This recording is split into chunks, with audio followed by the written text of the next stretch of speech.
Antonio, experiencing a population boom, bringing opportunities and challenges. Progress is not possible on any one of those fronts if we don't think regionally. Tonight, we'll explore the impact the growth has on the economy, housing, and jobs. They can go out, be competitive in the workforce, be gainfully employed. Plus, addressing infrastructure issues and solutions. This is a significant step forward in enhancing mobility and safety for San Antonio drivers. Your voice, your future. San Antonio growth, progress, and growing pains. And welcome to our special town hall discussion, San Antonio growth, progress, and growing pains. I'm Jonathan Martinez. Tonight we are joined by a panel of experts who will take a deep dive into the exponential growth that we're experiencing in San Antonio and up the I-35 corridor as well. We'll also take a look at some of the challenges along with the solutions with this population boom that we're talking about. And here's why it's an important topic to address right now. The current population of San Antonio market, more than 2.8 million. That includes Bexar County and its surrounding 8 counties. According to PopStat's trend models, our population expected to surpass 3 million by 2029. We are also part of the San Antonio-Austin mega region, which is one of the fastest growing in the entire nation. With 4.5 million people, it spans 8 counties and 83 cities along the I-35 corridor, and it's expected to hit at least 6 million people by 2030. We are in a very unique spot right now to be at the forefront of progress, innovation, and leadership in economic growth, and that means tackling big issues to be successful ultimately. That leads us to the topics for tonight's big discussion. We'll start with workforce development and attracting businesses right here to our area, keeping up with infrastructure, tackling transportation needs, affordable housing, the water supply, education.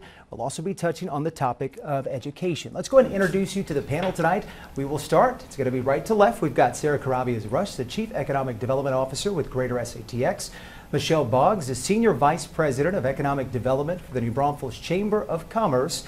It's followed by AJ Rodriguez, Executive Vice President for Texas 2036. That is a public policy research and advocacy organization. We've got Kat Hernandez, Director for the City of San Antonio's Transportation Department. And finally, Charles Benavides, TxDOT's San Antonio District Engineer. Thank you all for being here tonight. There's a lot of you. It's a big group. We're going to get into it in just a little bit and talk with the panel in a moment. But first, we also want to hear from you at home and perhaps who are watching online. Jordan Elder standing by. She is waiting for your questions along with input. Jordan, what are we seeing? Well, there are some amazing resources sitting over here. So let us know if there's anything specific you'd like for us to ask. Now, right now, it's still early. We're getting some questions about road construction, the water supply, and of course, the ever-evolving I-35. You can submit questions for our panel on Facebook. To find us, just search News 4 San Antonio. We've got that town hall post pinned on our page, so you can leave a comment there. And I'm looking through those questions right now. In just a few minutes, we're going to bring them to our panel. Jonathan? All right, we've got a lot of questions already prepared for you. We're going to be getting some of the questions coming in right now, but let's go ahead and get into our first topic. One of the major challenges with our growth is making sure that we have the jobs and businesses to support all this population boom that we're talking about. So let's go ahead and get into it. What job sectors are really strong right now in San Antonio? Of course, we think cyber, biotech. Sarah, let's go ahead and answer that if you don't mind.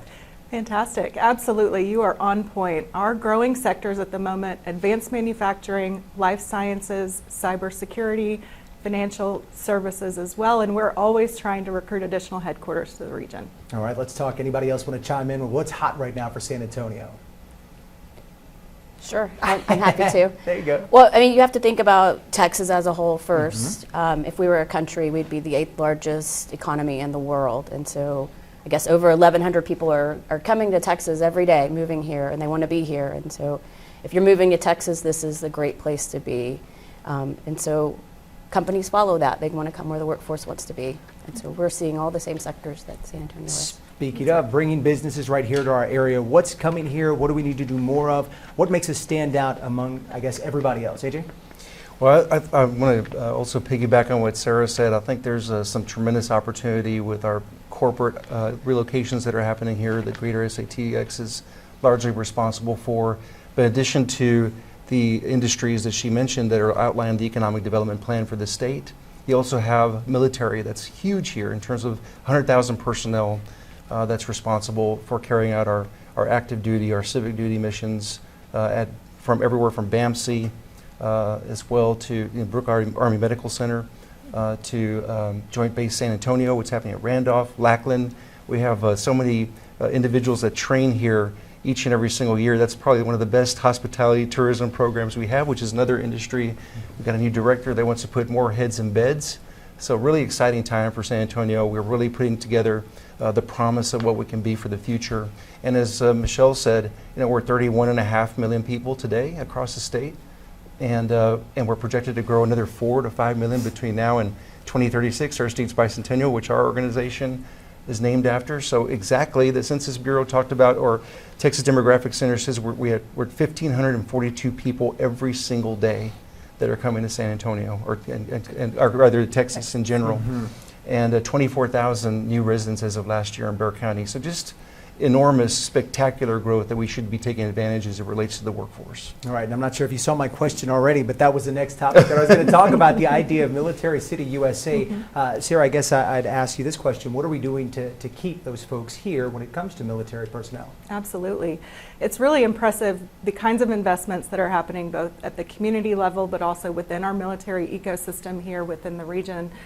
We've seen about $3 billion in new investments go into Joint Base San Antonio over the last 10 to 15 years, and we expect that we're going to continue to see that growth, specifically within military medical and research, but also looking at cybersecurity and related expertise. Those are the two sectors where we see the most potential in the future. All right, and I guess let's just talk in generalities for San Antonio as a whole. You talk about the numbers coming here. We've got this mega region. Where do we see this going in the next couple of years? And I open this up to anybody.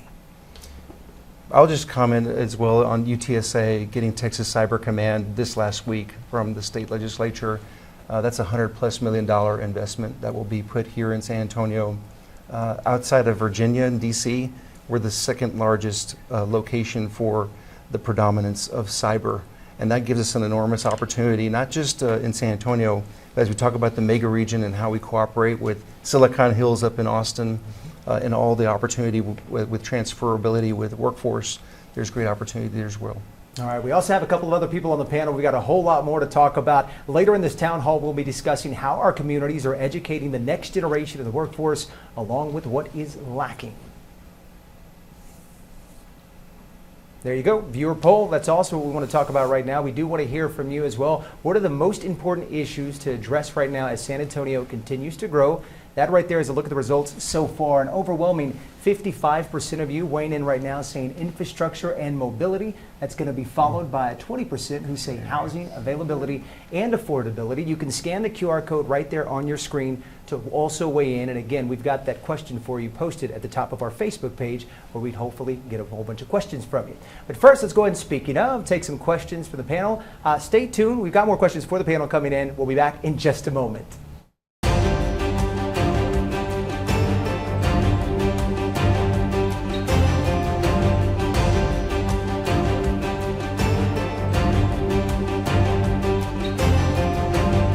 Welcome back to our Town Hall, San Antonio Growth, Progress, and Growing Pains. We asked you to submit your questions on our News 4 SA Facebook page. That's what we were talking about earlier. Jordan Elder standing by with some of those questions. Hey, Jordan.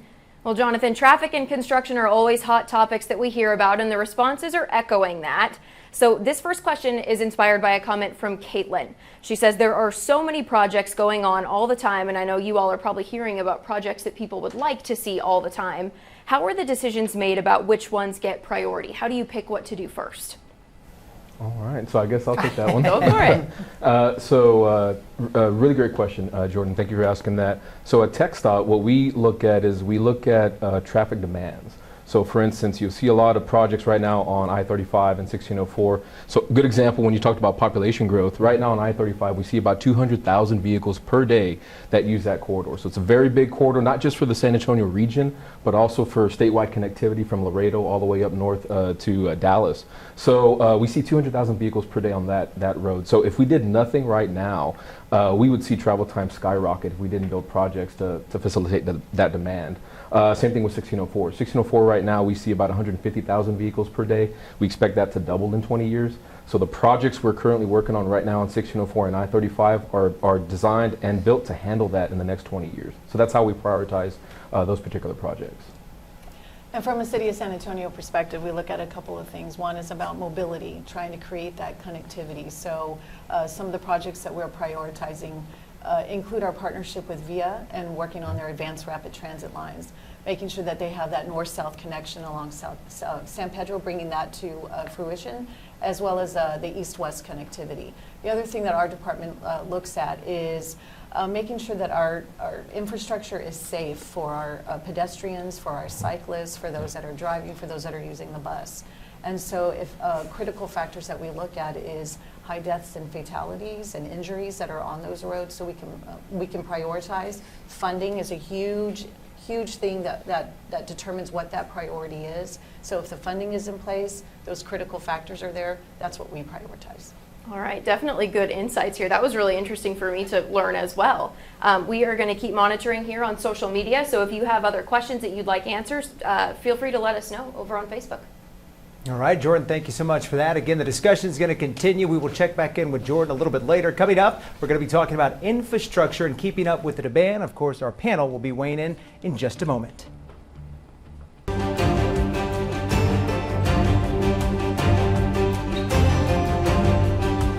All right, it seems everywhere you turn in San Antonio, you run into some sort of road construction project. Well, it's a headache right now to navigate. In time, the improvements should make it a tad bit easier to get around town. On Loop 1604 alone, about 150,000 cars drive on it each and every day, if not more. And that number is expected to double by 2045. And that, of course, is just one highway. TxDOT and the city have multiple projects in the works all over San Antonio and up and down the I-35 corridor. So are the road projects enough to keep up with our growing city? That is a question right now. We want to go ahead and send it over to Kat. What do we think? All right, good question. So obviously, Charles talked a little bit about capacity of our roads, but one of the things that what our department is doing is making sure that we have some multimodal options in order to move everybody. As you know, the panel talked about the number of people that are coming in, jobs that are getting created. So how do we move all these people to their jobs? And so our department works, as I mentioned earlier, we work with VIA. We partner with VIA to make sure that they're bringing forward that advanced rapid transit line so we can create connectivity through transit. We're also working on safe infrastructure. We partner with TxDOT on projects as well. Our Public Works Department and our own department, Transportation, partner with TxDOT on many projects in order to create safe infrastructure. So yes, it's about mobility. Our department also adopted our bike network plan. And so that's another option that people can utilize in order to get around, especially if they cycle. But we want to be sure that that infrastructure is safe on our roads and it's connected, especially to our linear creekways. We have over 100 miles of linear creekways, and it's one of the huge jewel for the city of San Antonio. And so now we're working on how do you connect it from your house to get to that creekway. So. And speaking about that, I mean, how does that make our city so much more appealing? Talk to us about that when people look at green spaces and walkability and everything else. And this is a question for anybody that'd like to answer that. Well, I'll just say that economic development counts on quality of life.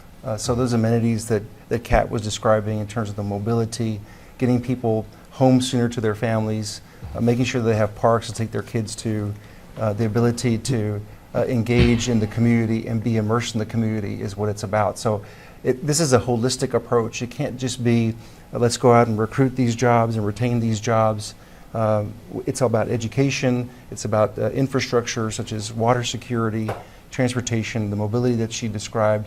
So there's so much involved with the way the community appeals to its population, and that's part of it. All right, let's go ahead and talk about the San Antonio I-35 corridor road projects, keeping up with all the demand. Alternate road projects like the Highway 46 out in New Braunfels and other west and east roads to alleviate some of that traffic along I-35. Michelle, thoughts on that?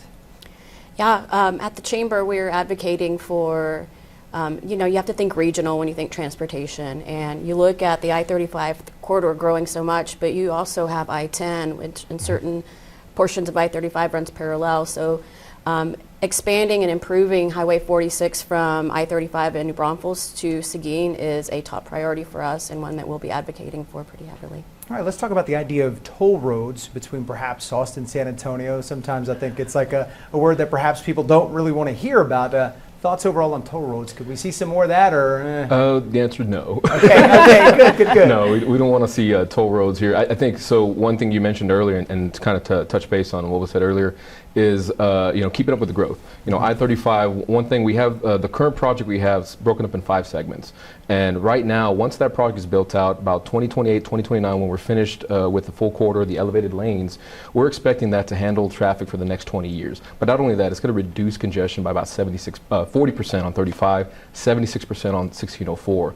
For 20 years from now. And so when you ask the question, is it built for tomorrow, we are building these projects. We've been able to get the funding for the last 10 years to build the projects we need for the future. So that's why we're really aggressively trying to get these projects finished quickly, safely. Obviously, I understand it's a headache for everybody, and trust me, we get it. We don't want to be there any longer than we have to be. Sure. We're trying to work diligently to complete these projects, and we're really happy to open up the new flyover on 1604 to I-10 this past week. So we're seeing progress, and like I said, just a little bit more patience, and we'll try to deliver those projects as quickly as we can. All right, so takeaway, no toll roads. Correct. Flyover's good, and I drove over it not too long ago, so we're all excited about that and just alleviating some of that traffic congestion out there as we continue to grow. Speaking of, and again to anybody, 281, HOV lane, 1604, do they help? Do they hurt? What do we think about those? So I'll start on that. We do have 2 corridors right now that have HOV lanes. That's the I-10 corridor north of 1604 and US 281. And again, 281 is another example of what you're going to see once we're completed with our projects. That project was the 8th most congested road in the state before it got started, and now it's 2084th on the list. For those that are asking, does this help with congestion? It absolutely does. So that's kind of an indicator of what you'll see once we're done with 1604 and 35. But the HOV system is getting built out. So 1604, the 23-mile stretch of the corridor, will have HOV lanes in each direction, as well as the 13 miles of I-35 NEX will have an HOV lane as well. So once we build out the corridor, we work closely with VIA to make sure that we are able to use that as part of the transit system. But that's what they're there for, and we do expect that they will help immensely. All right, we like the sounds of that. So one solution to perhaps our traffic jams that we do see out there is going to be the other forms of transportation that could be available. Transit system. San Antonio right now, the largest city without an advanced rapid transit system, not the other words that we're not going to say light rail, but it's not that. Is there something that perhaps, is that something that we need in the future, this idea of advanced rapid transit? And this is for anybody. Absolutely. It's all about frequency. Frequency. The more it is, the faster it is, the more likely people are going to be utilizing it. So in order to capitalize on our investments with them, our partnership with VIA, our city worked on a transit-oriented policy framework. So what you want to do is you want to bring that density and intensity to those lines, because if you're going to invest so much money in moving people faster through the corridor, you want to be sure that you position the number of people there that will utilize that system. And so our transit-oriented policy framework has steps in it in order for us to build on zoning, land use issues, so that way, again, we bring that intensity of people, the intensity of services, and the density of people to those corridors, both the north-south line and the east-west line. Intensity and density. That's I like correct. it. Okay, that's easy to remember right there. Speaking to you as well, Kat, talk to us about the new rapid. You mentioned it earlier, the Silver Line's coming to San Antonio in terms of helping out, connecting certain parts of the city. How big of a help that is, and perhaps it could be a model to see what else we can see here in the city. Yeah, so the north-south line, which is the green line, that's the one that runs on San Pedro. That was the second highest frequent corridor that was utilized by VIA, or by our users. And so VIA chose that because, again, we control the San Pedro as a city of San Antonio road. And so that's the first one that's out of the gate. The construction they hope to start should be by next year. And it'll take about 2 years to build. At the same time, they're also planning the Silver Line, which is your east-west connector, and that's also a very frequently used transit. And it's going to connect people from the east side of our city to the west side of the city, and that's going to be huge to move people, to move service workers, to move anybody that wants to utilize that, and just kind of like get out of their car and use another mode of transportation. And considering it's perhaps something that we haven't seen necessarily before to this, I guess, wouldn't say intensity, but I'm going back to intensity and density. But we hadn't seen it. I'm from Houston. We've got a lot of that down there. We don't necessarily have it here. It's something new to the folks out there. Is it just something that once we put it in place, once they utilize it more, people will get used to it and say, hey, this is an option here, a very viable option? Yes, absolutely. San Antonio is very much, I got to see it, I got to feel it, I got to touch it, right, in order to believe in it. And having this, again, it's sort of like our Primo service on steroids. But we've got to put it in place because it is federally funded. Thank goodness for that. Federally funded, so that way we can put a mass transit system in place and move people around our 525 square miles of our city. All right, AJ, I'll ask this question to you. This idea of Austin having a train that goes down to Monterey, is that something that we could benefit from potentially?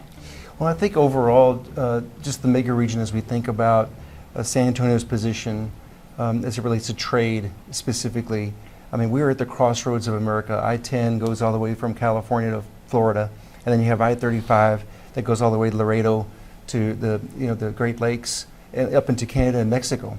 And so there should be a big sign on I-35 and I-10 that says Crossroads of America in terms of what we're doing. So there's a tremendous amount of opportunity with the triangle, Dallas, Fort Worth, Houston. The enormous growth that we're experiencing in the state is happening primarily in that area, but also headed south, towards Laredo and McAllen and Corpus Christi, and all the trade that's happening through those particular corridors is going to be really critical for the infrastructure and passage through to prepare not just what's happening at the border and those trade zones, but the influx of that trade through Texas, right? And that's coming right through San Antonio. All right, tell you what, thank you for that. Straight ahead, more from our panel as San Antonio growth, progress, and growing pains continue. Stay with us.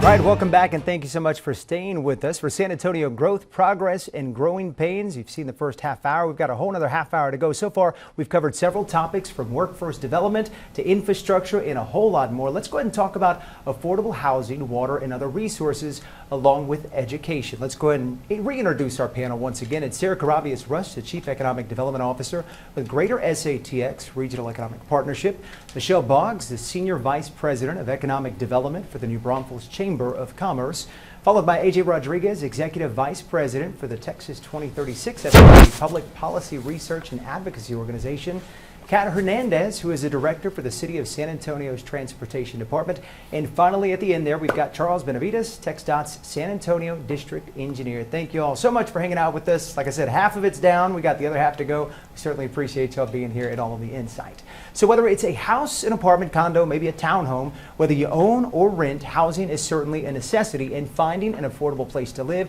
it can certainly be a challenge. Right now, San Antonio is known for having a hot housing market, but it has, as of late, cooled off just a tad bit. Let's go ahead and ask this question of Sarah. Is that a reason to be concerned tonight? Absolutely not. I think this region, as we are looking at this exponential growth, the population growth is coming, and investments are going to follow people, right? Whether it's retail, whether it's housing, whether it's road infrastructure, all of the investments are going to continue to follow. We may see a bit of a cooling here for a little while, but I think that's okay. We're still on pace to be more affordable than the other Texas markets. All right, Michelle, I asked the same question for the New Braunfels area as well. What are we thinking out there, housing market? Sure. The market's still great in New Braunfels. Average cost of a home is still under what the Texas average is in the city of New Braunfels. If you spread that out to the county, it goes a little higher. But we are rebuilding our supply since we've seen such growth. We have several master plan communities under development right now with over 12,000 homes coming online. We've seen 2,300 new multifamily homes come online just last year, with another 1,200 planned for next year. All right, so we certainly have this big population boom right now. We've got a lot of renters, a lot of new apartments and rental properties, but do we think that there's enough affordable housing for families that are moving out here as we see this growth? And I open that to anybody to answer.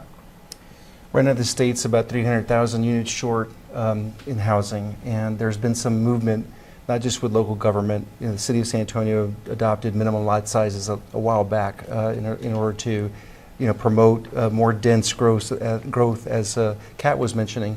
And so I think there's definitely a move, and the state is also now trying to harmonize some of the state regulatory practices amongst all the local communities as well. So there's a real movement towards density to address our housing affordability. If there's more supply that fulfills that demand, we can certainly lower those prices over time. And San Antonio and New Braunfels and Austin has experienced a housing crunch in terms of their crisis that's happening with the affordability. So just recently, their council adopted something very similar to San Antonio. And I think you're going to see more cities across the entire state do the same, to understand that if we can get zoning right and get regulation kind of out of the way, we'll let development happen on its own and not market forces, as Sarah alluded to, happen as well.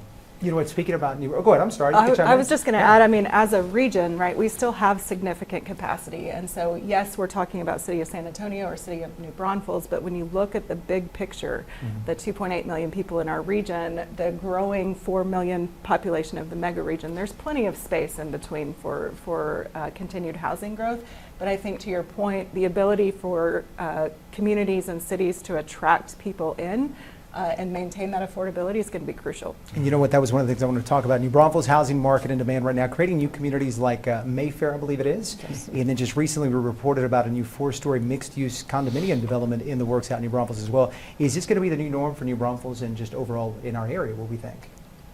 Well, the population is coming, the growth is coming. We'll meet the demand for the housing. And it's important to have a mixed diversity of housing types, so that helps keep the costs down and helps keep it diverse. So yeah, we'll continue to see multifamily and those other master plan communities come online. All right, I'll tell you what, we'll go ahead and shift over to another situation here. Another concern that's coming up with our population boom, and we talked a little bit ago about it, is going to be the water supply. Between a drought depleting our lakes and utility companies strapped for keeping up with the demand, finding other natural sources is going to certainly be a high priority right now. Let's go ahead and jump right into Texas, that is, passed legislation last week for a Texas-sized investment in water that the governor says he will sign. The law will overhaul funding for new water projects across the entire Lone Star State, fix broken and leaking pipes, and give agriculture the water that they need to grow their crops as well. Thoughts so far on the state's effort? This is for anybody. I can jump in from the state perspective. It's a $154 billion problem that we have identified across the states, a $112 billion funding gap. And the states, as you mentioned, took some great steps this last session with a $2.5 billion endowment and $1 billion per year for the next 20 years that's constitutionally dedicated. Now, this is going to do the same thing, in my estimation, which is what happened with transportation. When you constitutionally dedicate funds with Prop 1 and 7 in 2017, it creates some certainty around investment. It creates some planning and some scheduling and prioritization. As you mentioned, we've got aging, deteriorating water infrastructure across the entire state. We leak up about the size of Lake Buchanan every single year as a result. I think San Antonio in particular has done a fantastic job of preparing through San Antonio water system, getting additional water supplies in addition to our aquifer, and also fixing those aging, deteriorating pipes. So we are ahead of the curve, San Antonio-wise, in terms of water security, because of those steps that we took with conservation and other measures to put value towards water, which is what we need across the state. All right, Sarah, I guess same question. Any other solutions out there that perhaps we haven't Absolutely. looked at? I mean, there's some fascinating innovations happening in water technology, and I imagine with the kinds of investments that the state is making today, we'll be able to bring some of those into our community. I do think that our San Antonio water system is going to continue to need to bring in investments and make sure that we're addressing that aging infrastructure. And hopefully that doesn't mean any rate increases for us as users, but Yes. it very well may need to. Okay, so no to toll roads. Hopefully no to increases and all the other. We'll get to the bottom of it in just a second. So let's go ahead and head from water to now to power supply. We saw some brownouts during that rare snowstorm back in 2021, and it's been a statewide issue following hurricanes out near Houston, obviously here as well. How do we think that we're doing when it comes to the power situation, power grid overall here in our area? And this is for anybody to answer. Sure. I'll jump in first and welcome others to speak. CPS Energy has done a tremendous job adding additional capacity, power capacity in generation projects over the last couple of years. They've added several gigawatts worth of power, which is a lot for those of us that don't speak in gigawatts and megawatts. But we are going to continue to see significant increases in power usage over time. CPS is well prepared to handle that. And we are starting to see that we're on the corporate relocation side, we're running into challenges because our companies are needing more power more frequently, and individuals are using more power more frequently. And so together, it is a challenge that we need to continue to address. The biggest issue that we see is the transmission of power. Right. And the state's investment this session to it's a kind of a 10-year project, but to increase the power line size and allow more power to transfer from location to location across the state should open up additional power capacity within our region. But we need to make those investments today in our transmission lines locally to continue to be able to meet the need that's coming into the market. There you go. And it looks like you're ready to jump in right there. I agree with everything that Sarah said. The $5 billion that was put in 2023 for generation primarily in terms of incentivizing that generation, I think made a difference. This last session, you had another, billions of dollars put not just towards generation, but added to transmission, because if you can get the power supplied, but you have to get it to the place where it needs to be supplied toward with transmission. So I think that's critical. But also the state's investing in more solar, in addition to more opportunities for nuclear, especially small modular nuclear reactors that can supply the semiconductor industry and do that on a more localized type basis. Okay. Let's go ahead and move on to the next one. Earlier we talked about having the jobs to employ that is a growing population. Obviously preparing the workforce starts with education, including college, maybe even technical schools. How do y'all feel we're doing when it comes to preparing our students and getting them ready for tomorrow as well? So when we have the opportunity to talk to companies around the world, we get to tell the amazing story of San Antonio and workforce development.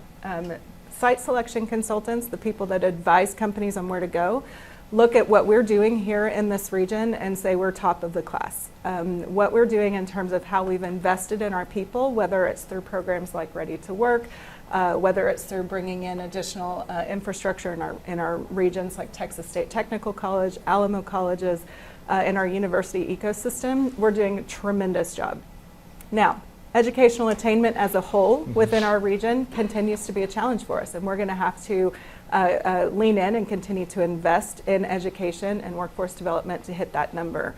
We're thrilled to say that amongst our peer set, we have grown educational attainment in this region by 6.4% over the last 5 years. That's a huge percentage when you think about number of people that now have a degree or a certificate and are ready to go into jobs. Really tremendous growth, and we're excited about the future. And I think you kind of answered it there. Is there right now a skill gap and solutions that perhaps need to be proposed? Thoughts on that? Certainly. Go ahead. Well, I was just going to add to what Sarah said. In New Braunfels, our educational attainment, our demographics continue to increase educational attainment. So almost half of our population has a bachelor's degree or higher. So it's very attractive for corporate relocations. And we've done a lot of work in workforce development and training. Like Sarah mentioned, we're working with Texas State Technical College to increase their presence in our region, not just for New Braunfels, but for Seguin and other communities along the I-35 corridor, because we all share a workforce. Additionally, Alamo Colleges is expanding in New Braunfels. They now have Northeast Lakeview College there. They just purchased a building and are trying to buy acreage right next door to it, and so they're going to build a whole new campus in New Braunfels. So the demand is there, and we continue to try to meet the jobs. As well. Yeah, I just want to quickly add to that, just to put it in perspective, here at TxDOT, our portfolio, we have $5.6 billion under construction right now. Ooh. 10 years ago, our portfolio was about $700 million. So you can crunch the numbers, but long story short, engineering. We hear a lot about computer science, we hear a lot about that, but getting students back into the engineering field, civil engineering, transportation engineering, we are seeing a little bit of a shortage. It's a little bit harder for us to hire because that pool isn't there like it was 10 years ago, but the work is there. So we do try to advocate at high schools and colleges about civil engineering, transportation engineering, all the engineering studies, sciences. So those of you out there, if you're looking for where the work's at, $5.6 billion right now that we have under construction with TxDOT alone here in San Antonio. There's a lot of work out there. It certainly exists. Kat, I'm assuming that may be the same when it comes to the transportation department? It is. Both our public works departments as well as my department, we have engineers, but we also do have vacancies. And so it is tough to try to recruit. So yes, if you are looking for a job, look for the city of San Antonio. There you go. We're going to get some people hired out there. Yes, ma'am. I'd add advanced manufacturing, particularly because so much of manufacturing today is not done with your hands in the same way it used to be. It's now robotics, right? And those robots have to be repaired and maintained. And so maintenance workers on that equipment is critical. All right, so the robots aren't taking over our job either. No, Somebody has to repair the that's robots. right. So That's that's right. where the engineering and the whole bit over there. Okay, finally, for our youngest population, of course, childcare is a necessity for the growing families out there. The Texas legislature passed several bills to improve the quality of childcare, support childcare workers, and address the needs of families, including adding $100 million to a childcare scholarship program. Do we feel that's enough, though? And I'll leave this to anyone. I think we're just scratching the surface right now with childcare. Right now what we're experiencing is just a lack of data. There's 4 state agencies that are responsible for implementing and executing childcare across the entire state, and some of their data systems are not interoperable in terms of talking with one another. So there's been some investments made there at the state level. So once we have the data, we can make more informed opinions. Our founder says, without data, you're just another person with an opinion. And I think what we're trying to do is really focus in on gathering that data for childcare to make informed solutions going forward. But this is a great start, and it actually brings attention to where we're at. In New Braunfels, we identified it as a workforce issue. We're looking at workforce development, and you start thinking about labor force participation and everything that keeps people out of the labor force, and childcare is a big part of that. If young families can't afford childcare, they'll stay at home and they won't get in the workforce. So we've been partnering with Early Matters San Antonio to work on what that looks like for New Braunfels and tackle that issue. And so hopefully we'll be able to fund some new programs next year that will help with that. Felt like you wanted to chime in as well. I was going to jump in. Look, we're working 54 active corporate relocation projects right now. These companies are trying to make decisions on where they're going to locate within the region, and one of their core decision factors today is child care centers. And a part of what we're being asked to look at are creative ways that we can bring child care centers into industrial-based employment centers primarily, but even more broadly, how are we ensuring that the workforce has the child care they need so that they can show up to work? Certainly a big deal. All right, thanks a lot for that. So our panel has certainly given us some great insight tonight, but now we want to go ahead and hear from you. Jordan Elder, once again standing by with some of your questions. Jordan, what are they asking? Well, people are very engaged here on our live stream. A lot of them have some really good questions. We've talked robots, we've talked data centers, and all of that stuff needs power. A lot of these questions are about how resources can keep up with that growth. So how can we? Let's talk about the future. How do we make sure we meet that demand? In New Braunfels, water is a key issue for us. I mean, it's part of our identity. We have 2 beautiful rivers that run right through New Braunfels, and so luckily we have a very smart utility. New Braunfels Utility, NBU, has planned ahead. And, back in the 80s, we had one water source, and that was Edwards Aquifer. But they were smart enough to plan ahead, and now we have a very diverse portfolio of water supply.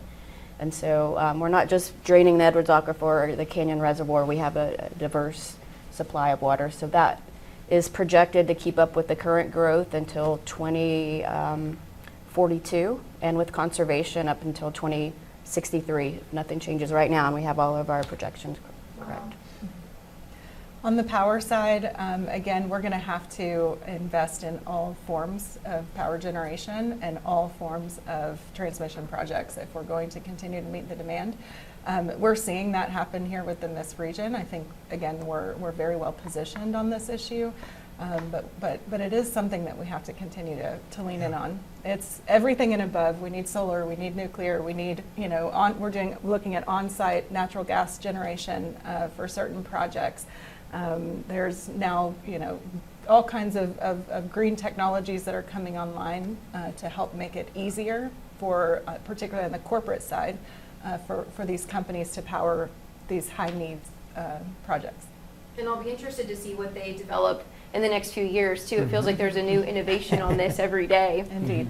We have a question from Len. He says, under the last BRAC, where San Antonio was largely a winner with missions relocating here, the measurement for growth was new houses. And he says this caused an expansion outward from the city. So his question is, what's being done to revitalize existing neighborhoods inside the city and keeping people in our San Antonio area in those houses?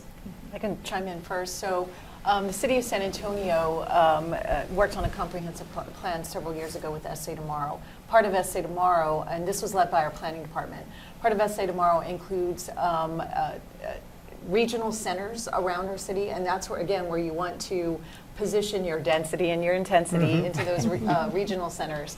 And so that's how the regional centers really kind of abut or right adjacent to neighborhoods. And so that way, if you keep them positioned inside those regional centers, you aren't pushing people outside.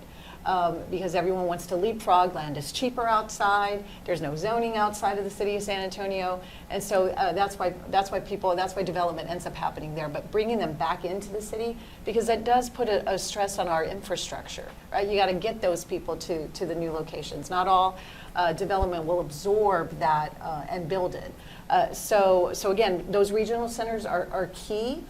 To making sure that that's where the appropriate density and intensity is located, because then we're able to protect our neighborhoods. San Antonio has a lot of historic neighborhoods, and they like that historic appeal. And so we want to be sure that we are protecting those neighborhoods, but still bringing that right amount of density into the city. Yeah, I'll add that I like the density and intensity comment. I do too. I think we all really take well. note of that. I think part of that is that it's addressing housing affordability, inner city. Doesn't just address housing affordability, right? It addresses education. You're not closing as many schools and opening up new ones. You're not putting our TxDOT folks under pressure to create these new interchanges on the outside loops and having, because of the mobility concerns. You're addressing food deserts. You're addressing broadband expansion. There's a number of things that get tackled when you address the density issue, in addition to housing. So housing impacts healthcare, walkability. You can keep going on with all these issues that surface as a result of addressing that. All right. Anybody else? I was going to say that's the takeaway. The key takeaway is it's not affordable housing. It's housing affordability. We want housing to be affordable. So that's the takeaway from for the community or anyone who's listening. Housing affordability. Housing affordability. All right, Jordan. Any other questions? I love that. I would love to throw one more at you all, if that's all right. Yeah. What part of town do you see as the next big development area? Where should we be looking to for where the growth is spiking next? I can answer this one. I'm on the west side, and I can tell you right now, it is booming on the west side right now. I'm not going to say specifically where, but I'm not the expert, though. I'll let you answer. Go ahead. That's true. I can start at least with what we're doing with, we have current projects right now. We're about to let a project for US 90 going west from 410, working our way back to 1604. So that's a project that we're really excited about getting going, because there's a lot of development out there. But we're also looking at feasibility studies on 410 on the southwest corridor of San Antonio. We're looking at continuing I-35 south of 410 going towards Pearsall Divine, that whole corridor right there. We're looking at expansion. Obviously, we want to keep trucks off of downtown. We want to keep them kind of routed on the outskirts of town. So we are looking at feasibility studies around the rest of San Antonio to see what's the next big corridor that we really got to be prepared for. So. I would say also the southern sector of the city. Correct. We're seeing a lot of economic development, housing that's booming out there. One of the things that we did as a city, and we're working closely with TxDOT on, is creating, how we have on the north side the Wurzbach Parkway. Now we're bringing to the south side another parkway with the South Texas Parkway. It's going to provide that connectivity from 35 to 37, because as AJ mentioned, it's a trekking corridor, right? So we want to keep the trucks off that. So let's put them on a parkway. But that will also help to move the traffic because, again, that southern sector of the city is going to be booming. Yeah, you got Brook City Base, you got Techport that's happening out there. Yep. You have the new Arboretum that's right next door. These are quality of life opportunities as well. So I think there's a real synergy, and I agree with my colleagues here that the south side of town is going to experience a significant boom. Yes. Well, in fact, is already experiencing it. I mean, we've seen more than 12,000 jobs created in South San Antonio just over the last couple of years, and we're teed up to announce an additional 6,000 to 8,000 in the next 2 years. The jobs are coming, the housing is coming, and the roadway infrastructure is coming. So South San Antonio is really, really booming right now. There you go. Anything else? Anybody else? It's funny, it's interesting because one thing that we haven't mentioned just yet, and it's not the elephant in the room, but we haven't even talked about Project Marvel necessarily. If that comes to fruition, what that theoretically would mean for our area and all of it as a whole. Anybody like to chime in on that? Well, City Council just got a briefing today on the sports and entertainment district. And so there's still a lot of questions, and there's still a lot of diving in that our city staff is doing along with our partners. But right now what we're going to start with this in the next couple of weeks is that community engagement process. We really want to hear from the community to determine what those guiding principles are, so that way then we can determine what does it look like now? What's that conceptual plan? Yes, there was a visual that was done, but again, that's just kind of to show like a big picture of how many buildings, where that walkability is. But now we really want to hear from the community to determine what that concept looks like. All right. Anybody else? Well, you want to hear from the community. I'm really excited about Project Marvel. I think this is such a great vision.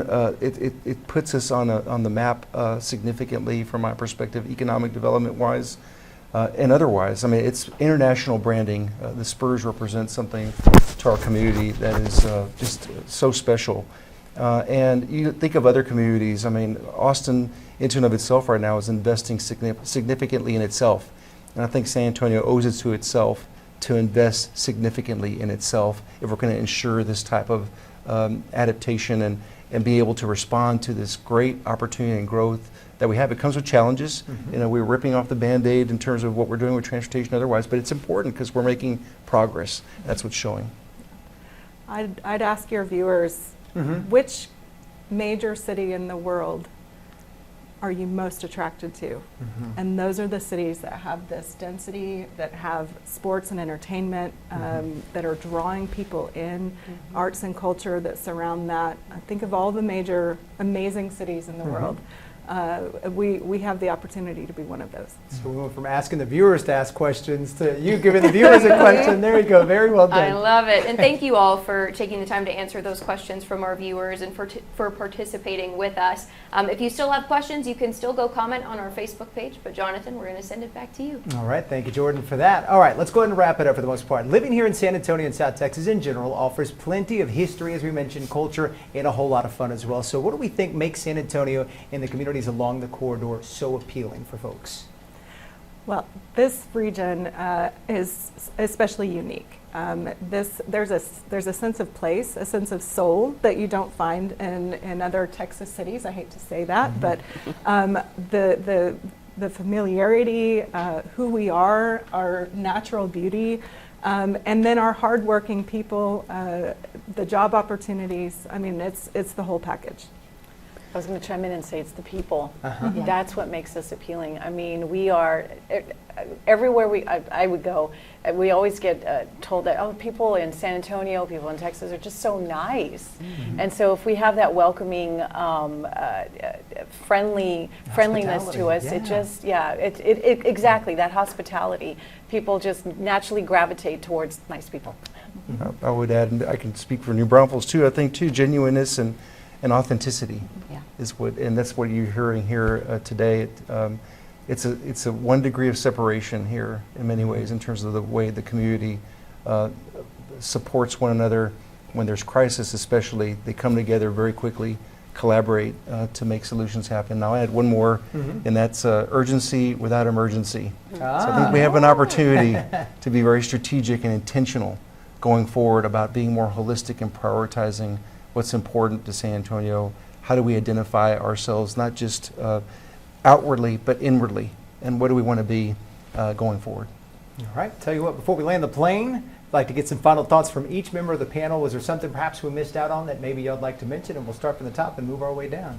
Fantastic.